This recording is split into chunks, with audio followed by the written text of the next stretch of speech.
Ross, District 8 City Councilor and Chair of the Committee on Public Safety, and John Barrows, Executive Director of the Dudley Street Neighborhood Initiative. In this next question, our candidates will have 90 seconds to respond. First, a statistic. 18% of Boston's elders remain in or have returned to the workforce simply to make ends meet.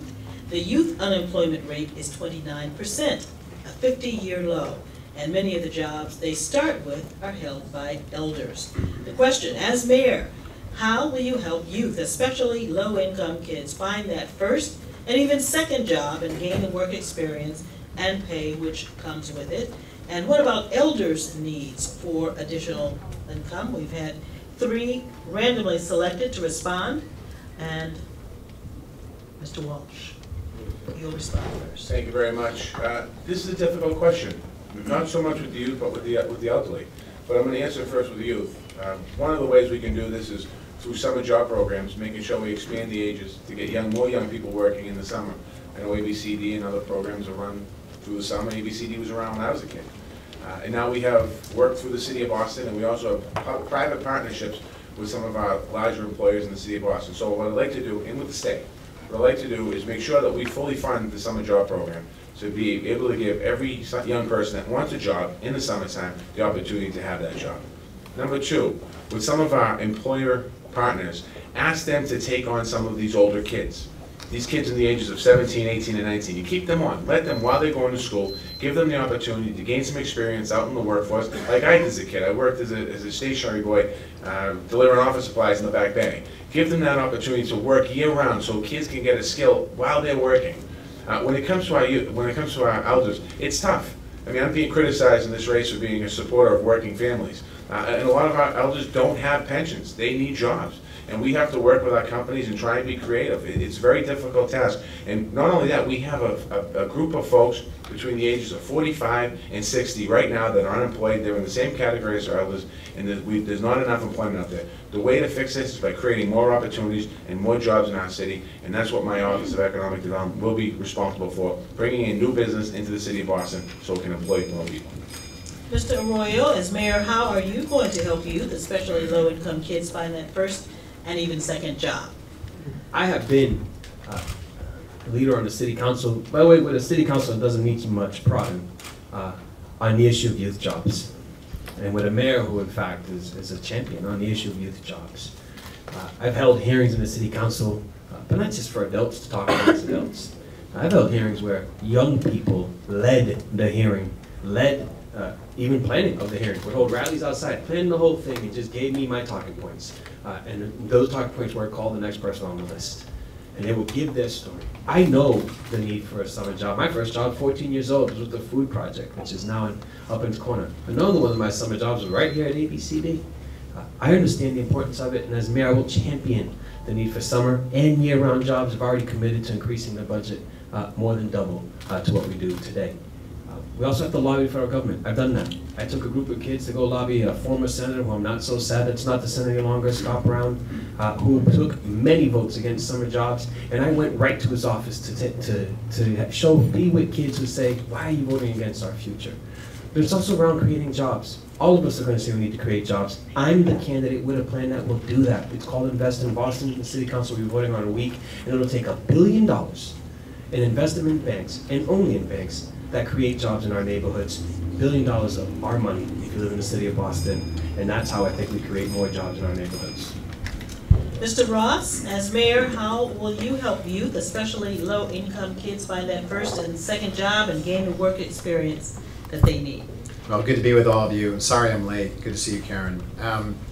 As hard as it is to be old in America today, it's harder to be young in America today. At least Franklin Delano Roosevelt created safety nets for our elders around Social Security and around Medicare. It was because seniors were the poorest demographic in America. Well, they're no longer the poorest demographic in America. Young people are now officially the poorest demographic in America, and we need to give them attention. And I think we've all just acknowledged up here that there's no federal program coming. So it's on us. we're going to have to provide those resources. It will be through summer jobs. I'm proud of a report I put out in 2006 when there was a spike in violence. I chaired the Special Committee on Youth Violent Crime Prevention, and I called it for what it was, that we were having a crisis in our city where young people were being shot by other young people. And the solution that I called for then, and I've called for ever since, is opportunity. Because I believe the opposite of violence is opportunity. I don't think we should be putting our money into police for preventive measures. I think we should be putting those funds into community-based programs that prevent violence and that create opportunities. And to me, those are jobs, summer and year-round jobs for our youth. Over 1,700 families are living in emergency assistance motels, many from Boston. Their children must be bused to Boston schools, even when the motel is outside the city. ABCD works with families housed in Boston motels. The question, when Boston homeless families get turned down for EA shelter, they call the mayor's helpline. What can and should the city do to help these homeless families? Charles Clemens, you'll go first. We act like we don't have a problem, a serious problem in the city of Boston. Not understanding that our brothers and sisters' problems are our problems, and we solve those problems together. It's not right that we've turned our backs on our children. It's not right that we've turned our back on the elderly. I mean, they're full of wisdom. It's a shame that they're living on a fixed income, but yet being threatened of being homeless and losing their homes. We have to understand some of the assets that we have in the city of Boston. One, the culture has changed. We have people that come from all over the world, but also one of our assets is our elderly. It's the people that live in our community.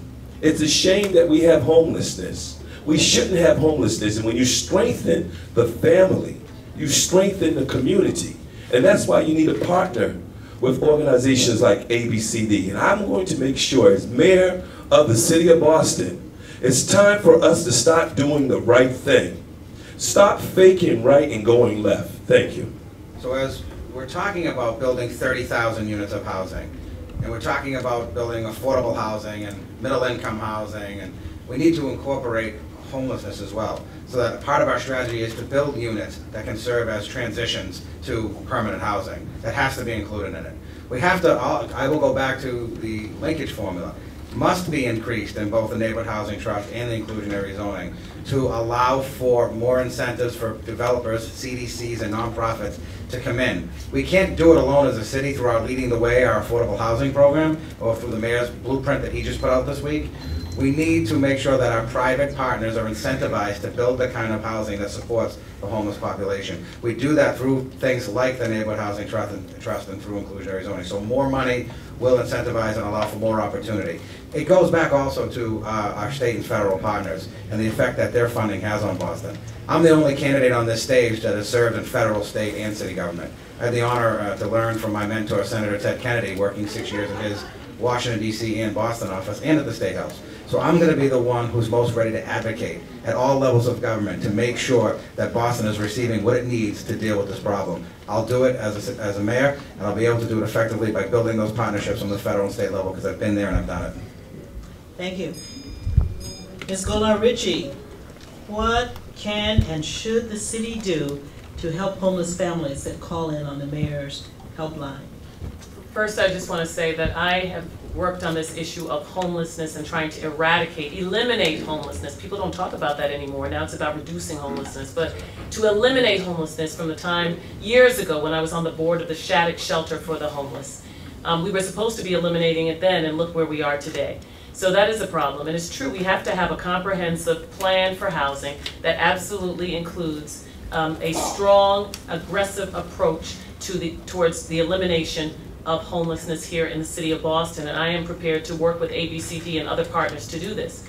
Someone calls the helpline, and they may call for all sorts of things. They may have an emergency. Maybe they were burnt out of their homes, whatever has happened. We want to make sure that we have a ready cadre of partners, the nonprofit housing developers, the CDCs, for-profit housing developers who have units, the management companies, the Red Cross should be called upon. There are all sorts of folks who we need at the table to help us be able to house somebody who's had an emergency. Hotels and motels, in my opinion, have to be the last resort.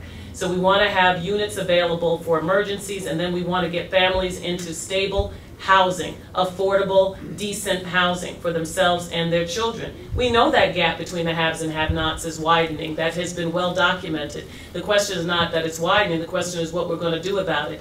And I will say that I have had lots of experience advocating at the federal level, so you're going to have a good partner with me, everybody. In 2012, the overall Boston public school graduation rate improved for the 6th year in a row, but black students' 4-year graduation rate is only at 64.5%, and Hispanic students worse at 59%. Despite the fact that the 2012 graduation rates for Boston public school students have shown improvement for the 6th consecutive year, the 4-year graduation rate for the black students.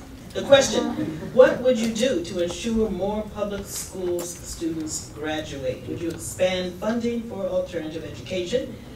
Mr. Yancey.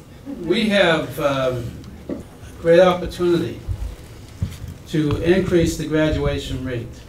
We have had students who have done very well in English and mathematics and sciences, but still found the educational experience uninteresting because they don't have music programs, arts programs, even athletics.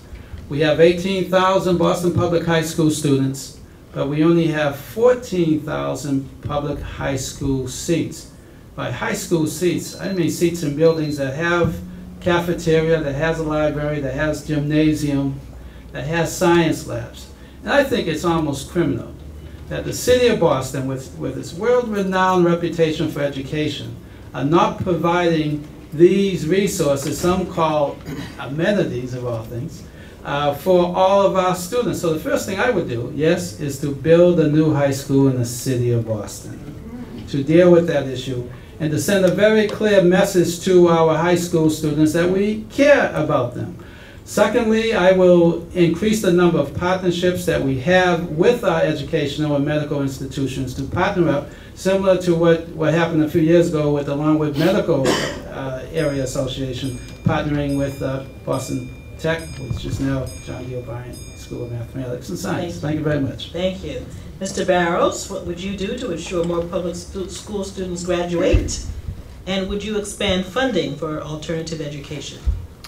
The answer is yes. We need more alternative education seats. Not only do we need more alternative education seats, the last time I looked at this issue, we were funding alternative education seats at about maybe a third of what we were funding, regular seats in Boston. It's not right. We've got to make sure that alternative education seats, and ABCD does good by us in partnering with us on this fact, is providing, is meeting the demand. We have 12,000 students from the age of 16 to 26 that haven't graduated and aren't in jobs, right? And we've got 3,000 alternative seats in Boston. 3,000 alternative seats. We are trying to re-engage people back in Boston, and we don't have seats to re-engage them in. And we have partners that are doing it for less than what BPS would do it first. First, we need to increase the number of seats, and then we need to increase the funding for those seats, and Esme and I would do that. Thank you. I think we're going to go audience questions. Very good. This next question is about linkage. First, a statistic. Since 1983, the City of Boston has required developers building in Boston to make payments toward affordable housing and jobs programs, commonly called linkage. Over the years, there have been complaints, and funds have not been well accounted for and overseen by a tangle of city agencies, causing much chaos. The question, will you keep linkage in place, and if so, what reforms would you make to ensure all Bostonians benefit from the money's proceeds? Mr. Ross.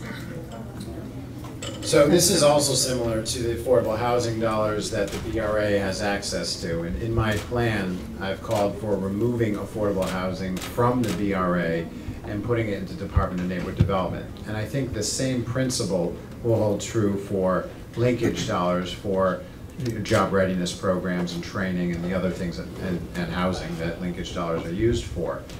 And the reason why that is because we have to, there has to be a far more accountable way of of following these dollars. You know, with whether it's job readiness or whether it's affordable housing, there's uncertainty out there from the public about where we're spending those resources.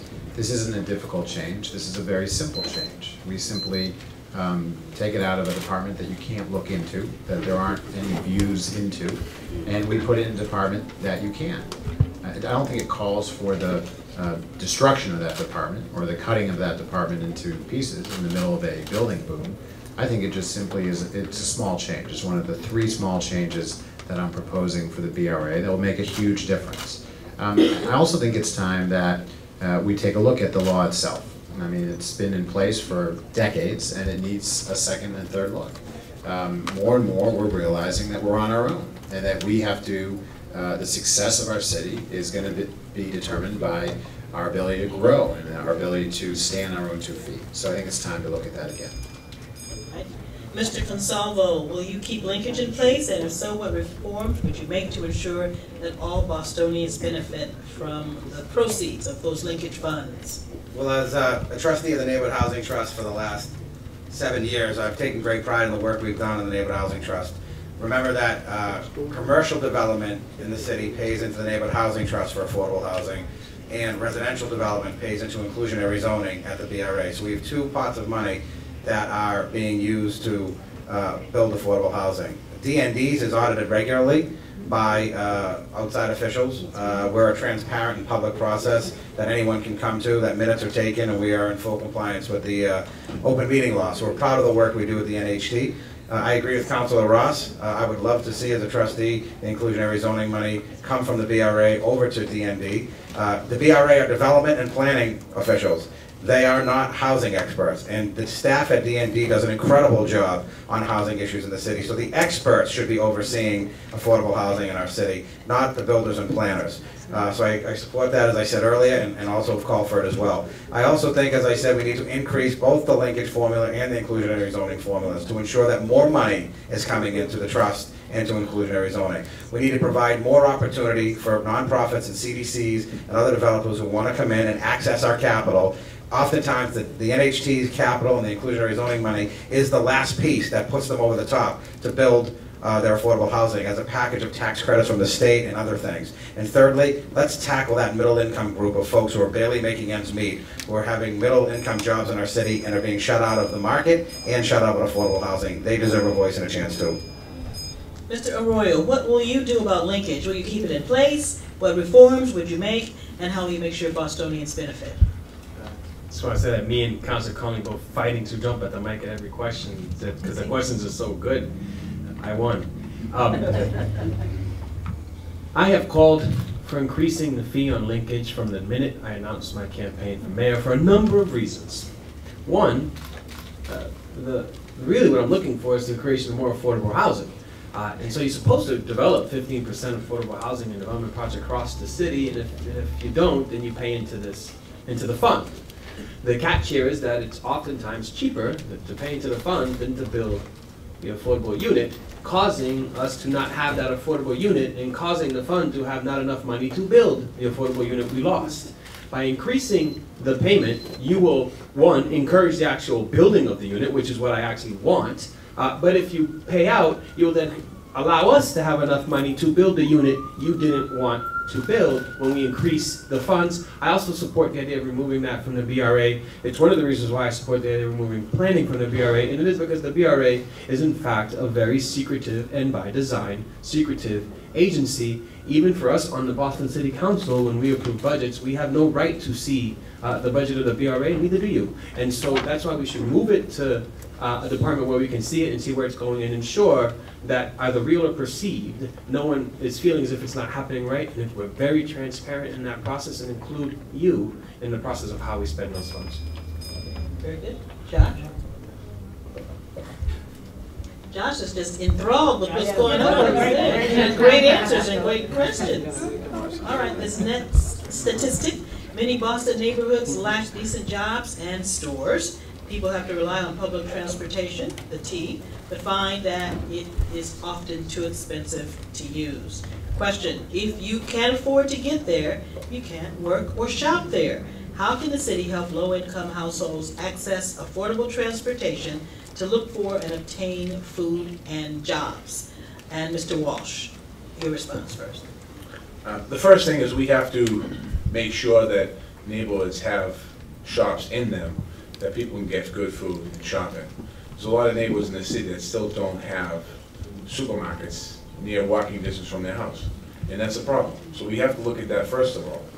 Secondly, we have to sit down with the MBTA and talk to them. We just went through, up on Beacon Hill, they went through a fare hike. The MBTA last year did a fare hike on the T, and the people that were hit the hardest by the fare hike was the seniors who take the ride.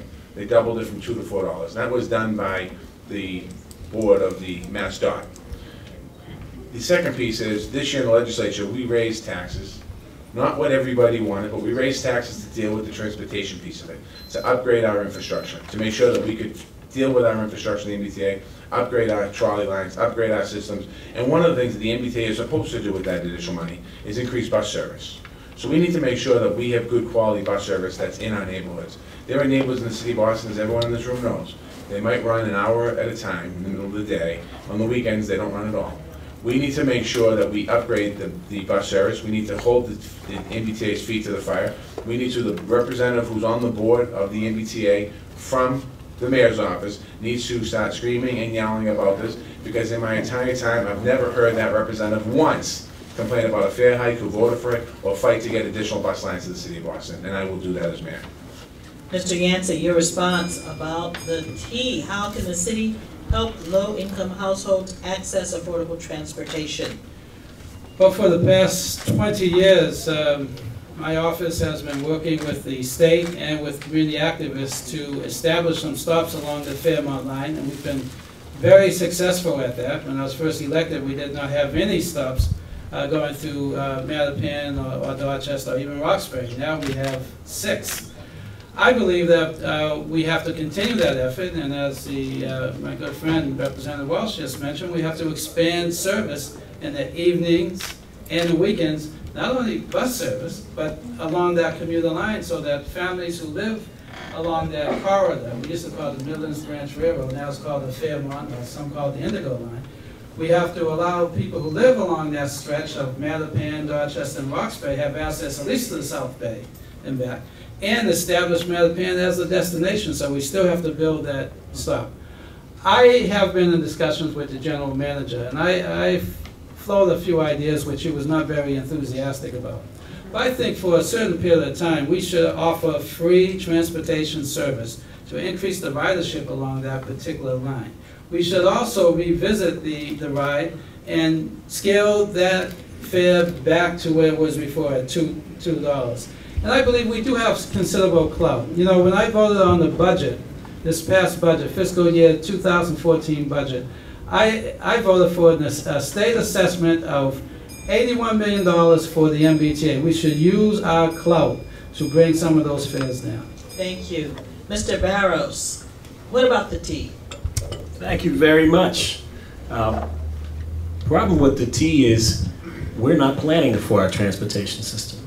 We don't have a plan in Boston, and we just watched the state legislator and the governor have a conversation back and forth about what they want to do with our transportation system, and we weren't part of that conversation. We saw a lack of leadership for something that is the backbone for our economy. And as mayor, the first thing I would do would make sure that we plan for a transportation system that had 5 different ways to get around: walking, biking, car, subway, and bus. And that all of them were working for all the neighborhoods. I live in a neighborhood that's poorly serviced. I can walk downtown quicker than I can take the T to go downtown. And in too many of our neighborhoods, we can say that. We need to make sure that transportation in our city is equitable, accessible, and affordable. And it's not. And we need a vision and a plan that moves us there, so that the next time the state allocates any money, you and I know where it's going. Right now, there's $800 million worth of tax money that's coming to the transportation system. And you can't articulate where that money's going. That is a failure. It's a failure in public leadership, and we need to change the way that we behave when it comes to our transportation system. Transportation is the backbone for our local main streets, and it's the backbone for how people get to jobs and there are some folks in Boston that aren't being served well. My father's 88 years old. He now has to pay double what he used to pay for the ride. It is not fair. The foreclosures from predatory mortgages and the Great Recession decimated Boston's minority and low-income neighborhoods, decreased household equity, neighborhood property values, and the city's tax intake. Though the numbers are dropping, Boston still has the most units in foreclosure in the state. The question is, what policies can the city put in place to keep people in their homes and prevent foreclosures? Bill Walzak. I remember the period of time when all of this was happening in the night, after around 2000, when we used to see advertising in the local newspaper in Dorchester that said, hey, no problem, get a mortgage. And there were people that I knew that were making a grand total of $35,000 a year, were given mortgages for $300,000 for buying a house, knowing from the beginning that this was not something that would be affordable. And so I think, first of all, that not enough people have gone to jail over this. This is an absolute scandal, and the people that made money off of ripping off working class and poor people on this have not paid the price for doing this. And it's very possible that we'll wind up in the same situation again because of the fact that our real estate prices are now going up again, and if we're not very, very careful about this. So what do we do about the people that got ripped off and are still losing their homes? Well, there are programs out there. The problem is that we often don't get those programs to the right people at the right time, and I know that through our community agencies that we can do a better job of making sure that all of the folks that are in danger. But we also need to make sure that the folks that are in danger of losing their homes know about the programs, because that is one of the big issues. We need to do a better job of getting information out there. We need an early warning system. We need to make sure that the programs that are out there are working, and we need to support them as a city. And our people are living under this threat. So as mayor of the city of Boston, I will partner with organizations like City Life, Viva Urbana, and those other organizations that we have. But also, we have to also understand that we need to educate our people. And it's real important that we have financial literacy that goes on in our community. And I applaud ABCD that has work. They have workshops with financial literacy for our youth, but we also have to have that financial literacy for the adults also. So as mayor of the city of Boston, the Clemens administration will be totally transparent, and I will listen to the needs of the community. Thank you. Thank you, Mr. Clemens. Let's ask Mr. Ross and Mr. Barrows. Since they came in late, we'll give them a chance to catch up. Mr. Ross. Thank you. We have a great group called Boston Community Capital here in Boston. They are a national leader in foreclosure prevention. They buy property after it's been foreclosed upon, and they lease it right back to the person that it was foreclosed on. They're here in Boston. It's a great model. They should help us significantly with our foreclosure policy. Nadine Cohen, some of you may know her. She's just a superstar in this community and anti-poverty fighting. I mean, she is wonderful. Nadine Cohen should advise us in this area. She'll certainly advise me if I'm elected. We also need to take the pressure off of housing. I mean, our housing problem in the city is that new people are moving old people out of their housing. That's Boston's problem. If you've lived in this city for a good long time, there's a pretty good chance that you're going to be displaced by a new person who's coming into our city to move there. This is a false choice. It's a false choice when colleges are not building enough dormitories, and it's a false choice when we're not building enough housing in our neighborhoods or on the Fairmont line. We're not doing enough housing development. That is one of the biggest problems that is contributing to the pressures being put on the housing market and creating foreclosures. We have to plan and build, not just in the core of our city, but in every single neighborhood in the city, and build out this city. Not to gentrify, but to grow and keep the people that made this city great here in our city. We need a three-pronged strategy. We need a strategy that prevents foreclosures, that prevents eviction, and that reinvests foreclosed homes in our neighborhoods to remove blight. In the first phase of this, there is an importance in financial literacy, but somebody called it criminal. I think criminal is the right description. We had financing institutions taking advantage of those who didn't understand their mortgages, and that should not happen. We need to make sure that if there is a deal that is a lose-lose for whoever's on the side of signing that deal, that the city of Boston is becoming more of an advocate. Second, eviction. Most of these mortgages are now held by Fannie Mae. We need to advocate that Fannie Mae no longer allow for non-fault evictions. We just lost a resident, and Charles mentioned it, Charles, Felix, and I was there trying to save a home from a person who did not have a fault in their eviction. And Fannie Mae evicted them because they could. That's not wrong. That's not right. Fannie Mae is a public institution. And as mayor of Boston, I would advocate to change that policy. And then lastly, Michael talked about the Boston Community Capital trying to reinvest some of our foreclosed properties and make them affordable housing. Well, they can't buy enough. They can't buy enough because the banks don't want to sell it to the Boston Community Capitals of the world. They want to sell it to their real estate friends. And all the short sales and all the easy sales are going to these small group of real estate dealers, and we need to make sure that we are lobbying and advocating that it go back to affordable housing units. Thank you. This is an opportunity for members of the audience to ask questions of the candidates. Each candidate will have 90 seconds to answer. Josh has a microphone, and what we're going to do is ask that you get directly to your question. No speechifying before the question.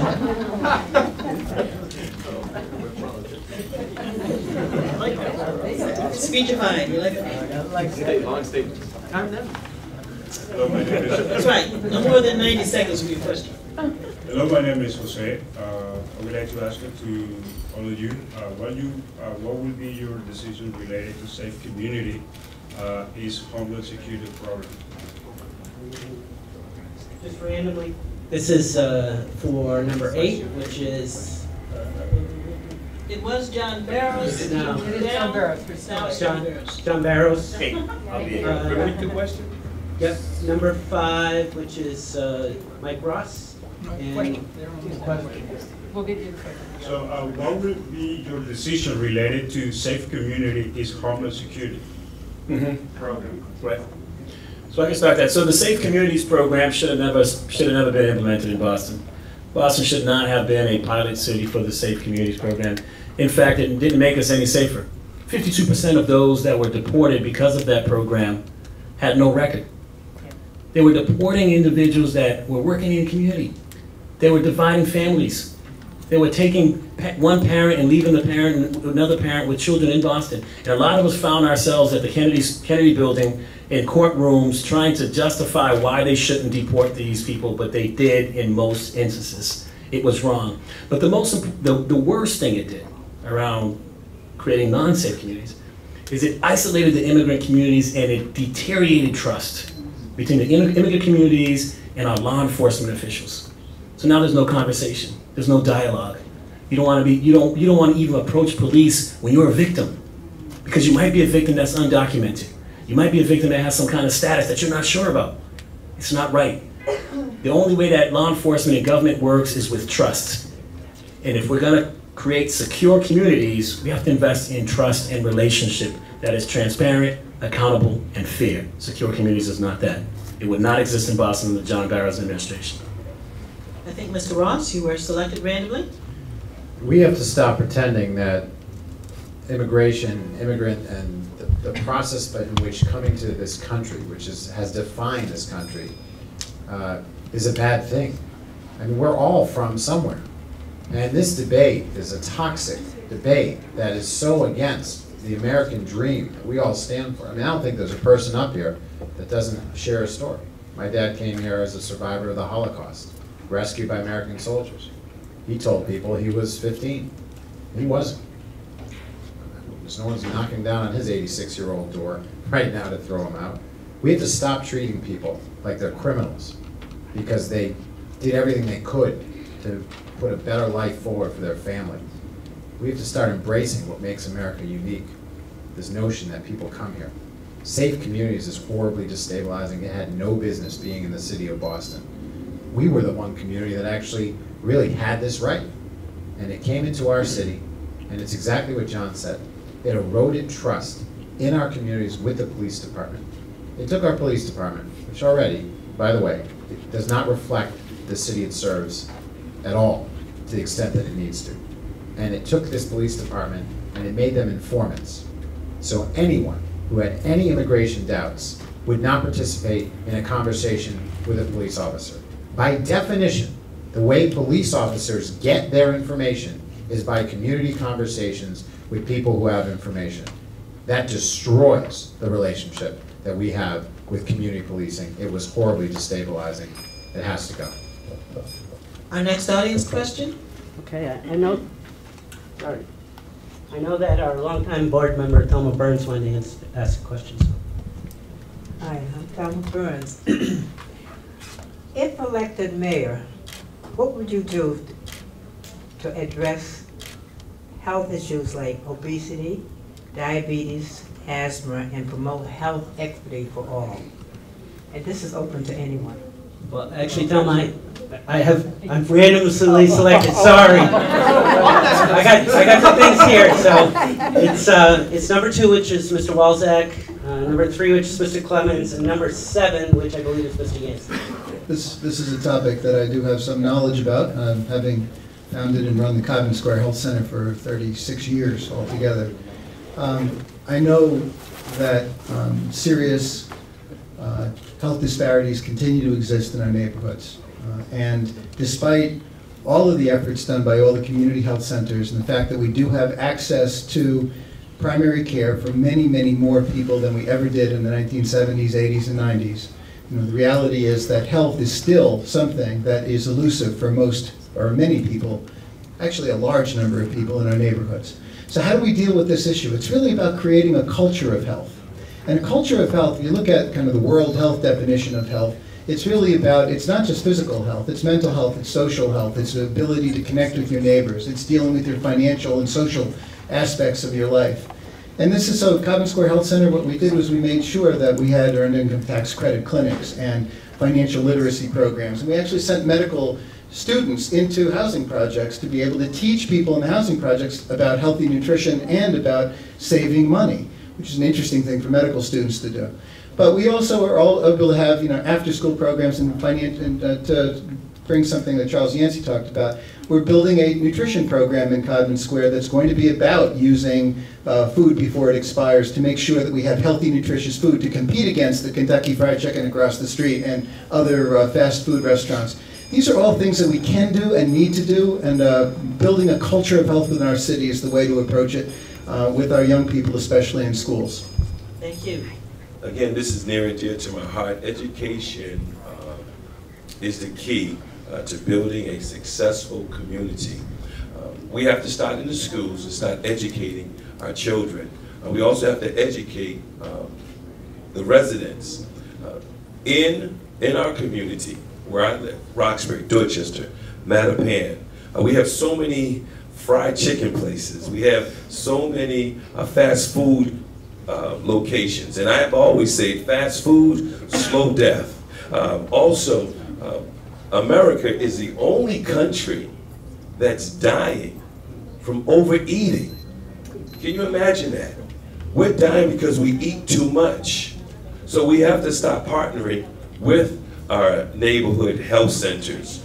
We have to incorporate phys ed back into the schools. We also have to make sure that our children and the residents understand the value of life. This body that we've been given by Almighty God is here to do something great. This is one of our blessings. So what is that? We have to start eating right, but we have to also teach everyone how to eat right. So we're talking about how to eat to live and not how to eat to die. I'm diabetic. I became diabetic 15 years ago. I've been on medication once. I'm off that medication. Why? Because I exercise, I don't drink any soda, I drink plenty of water, and I pray. So let's start doing the right thing. Very good. Josh, we have another audience So, question. excuse me, I think Mr. Yancey there are three of us. My bad. Let's not confuse the Childeses here. You are the dean. Vote Yancey for mayor, remember that name. Thelma, thank you so much for that question. As mayor of Boston, I will direct the Boston Public Health Commission to increase its appropriation for the Healthy Baby, Healthy Child program before our children even get into school. That program obviously is not just for the children, but it's to educate the whole family.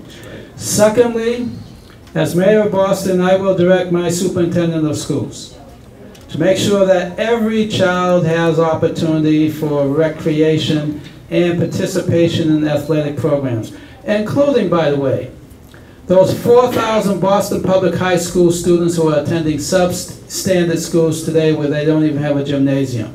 I will change that. And finally, I will work with our community development corporations and neighborhood associations to identify locations to actually grow food. Urban farms. I'm not against urban farms, I actually support it.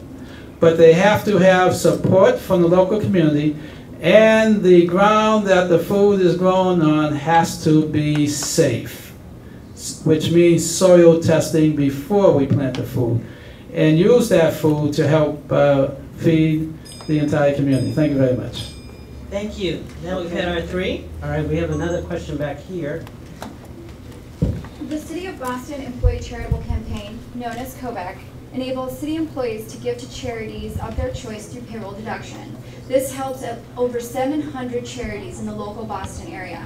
However, for the last 3 years, interest and earnings have waned and fallen. Will you as mayor support COBAC? If so, how will you work with the managers to run the best campaign possible? And that, the question I have left is Representative Walsh and Phyllis Roy. Thank you. Before I answer the question, is that a matching fund by the city? Is that what happens? No. It's just it's a deduction through the payroll? It's an admin service. Okay. Well, all right. I mean, I certainly would support it. I mean, I think it's important to have, if we have employees in the city of Boston that want to donate to charities or their whatever they want to donate to is important. But I just want to expand a little bit for a second. I think it's important that the city as a whole, departments take up a cause and ask different departments to take up a cause, started by the mayor being out on the street, working with different groups as far as raising money for any type of charity.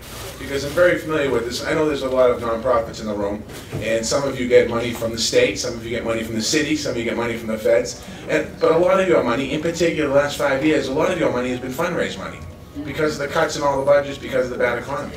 So I think any type of opportunity for us to try and raise money for charities, and that's working with our private partners out in the community as well. You know, I'm a big supporter of a lot of the programs that are in this room, and I'm also a big supporter of these programs when there's events. So I think any way we can use any type of leverage to raise money to help any type of nonprofit, but particularly because we're here, ABCD, we should do that. I mean, there's no question about it. All right, Mr. Arroyo's going to respond, and we're losing some of the candidates, so we're going to have this response, and then I think we're going to go to our closing round. Could I? No, because others who left haven't had a chance to speak, so you can respectfully wait to the closing round, or if you have to exit, you may exit. I just want to say, I apologize for leaving so okay. All right. Thank you. We accept.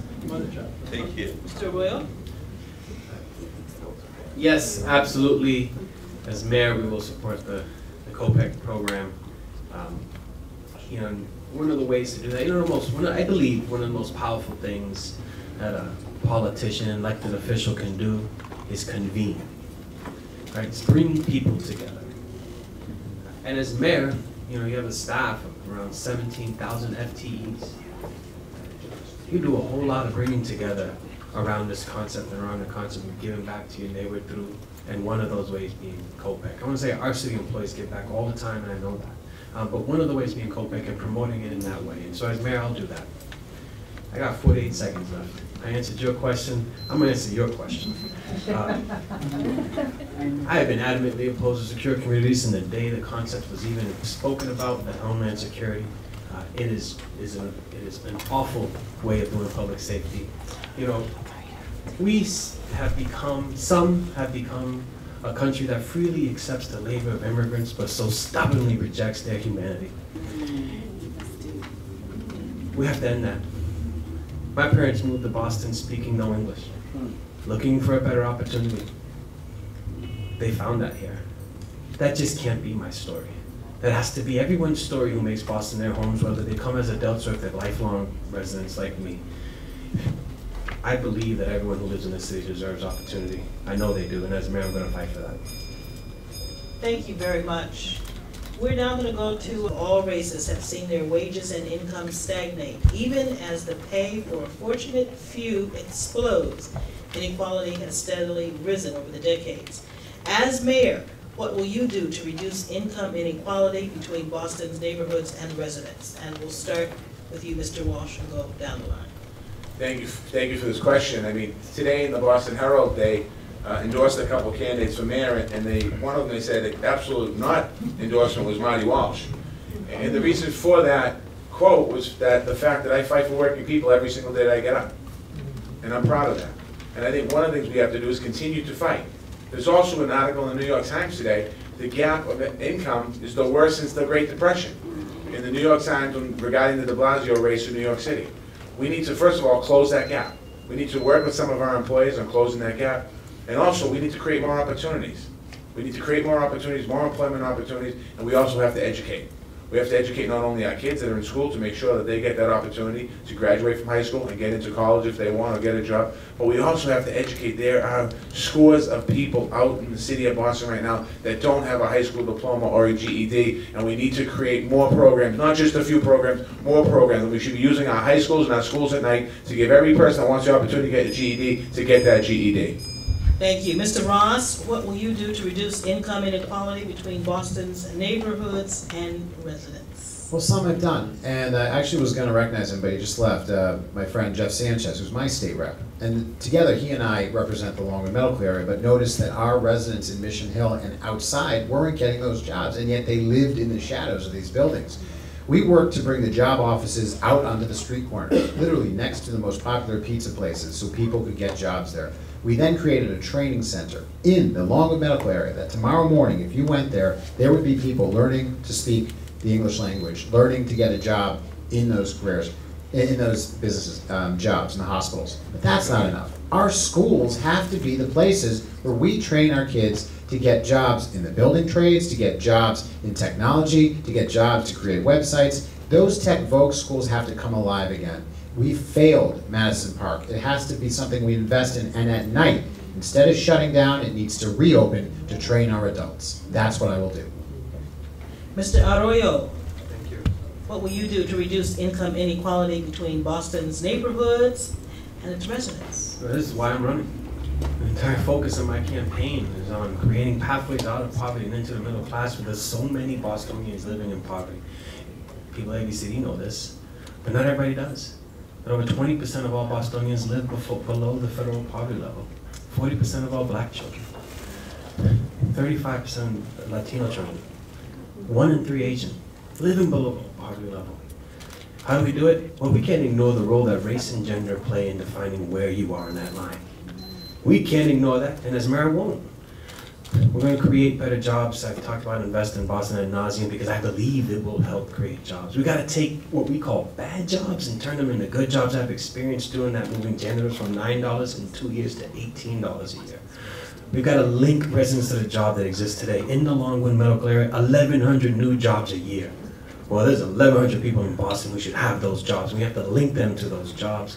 We have to fix our schools. We have a training program. It's called the Boston Public Schools, but it's failing all students. I will work to close the achievement gap that leaves those students behind. Thank you, Mr. Arroyo. Mr. Yancey, what will you do to reduce income inequality between Boston's neighborhoods and its residents? But first of all, for the past 30 years, I've been challenging every department head in the city of Boston to explain why the higher paid jobs in City Hall are monopolized primarily by white males with more than 80% of the high paying jobs, and the lower levels are occupied by people of color, if any at all in those positions. So what I'm getting at is that we must wage an aggressive campaign to eliminate all the vestiges of racism and sexism in the city of Boston. Secondly, I would challenge major corporations to open up their doors to Boston residents. Every day, 500,000 people drive into the city of Boston and take the best jobs. I want some of those jobs to go to Boston residents. And finally, I believe we should promote more entrepreneurship and have the city support them, but with a very aggressive purchasing program that gives preference to Boston-owned businesses. Thank you. Mr. Barrows, you'll close us out. What will you do to reduce income inequality between Boston's neighborhoods and its residents? Thank you very much for the answer, for the question, and thanks for all the organizers and those who are here. She did give the answer. The Boston's population, 22–23% of our residents are under the federal poverty line. That's $23,000 a year. That's not enough to live in Boston. We need to make sure that we are not bringing in more luxury condos and not doing affordable housing. We need to make sure we're not financing Liberty Mutual and not taking care of our small business. We just gave Liberty Mutual, and some of our folks up here voted for it, $35 million to try to keep them, to build a building downtown. What do they turn around and do? They turn around and cut the benefits of their employees. They turn around and lay off their employees. And when they do that, we create more working poor people. People who work 8 hours a day, but they can't sustain their lives, can't pay for what they need, and have to collect income, food stamp, housing subsidies and such. So we're gonna give Liberty $35 million and come back and pay for their employees so their employees can work there. It's not fair. We gotta make it just and right Boston for everyone. Thank you. I want to thank the candidates and the audience. This has been very enlightening. The election is September 24th and the final on November 5th. Please, Shannon, Scott, you want to close us out? Yep, Sharon. Yep. We're not quite dismissed yet, class. Well, I know you all have places to go. I want to thank all of the people who came here tonight. It just shows what we know, that you really care about the issues and the people that we serve at ABCD. I want to thank all of the candidates for mayor. Another round of applause. There are many of them have mentioned their work with ABCD, and from their answers on all the issues, they really have a tremendous commitment to this city and to the people who we serve and the programs we run that help all of the people in Boston. And so I think we're very fortunate that we have such a wonderful pool of candidates to choose from for mayor. And so thank you again for coming and taking out time of your busy schedules.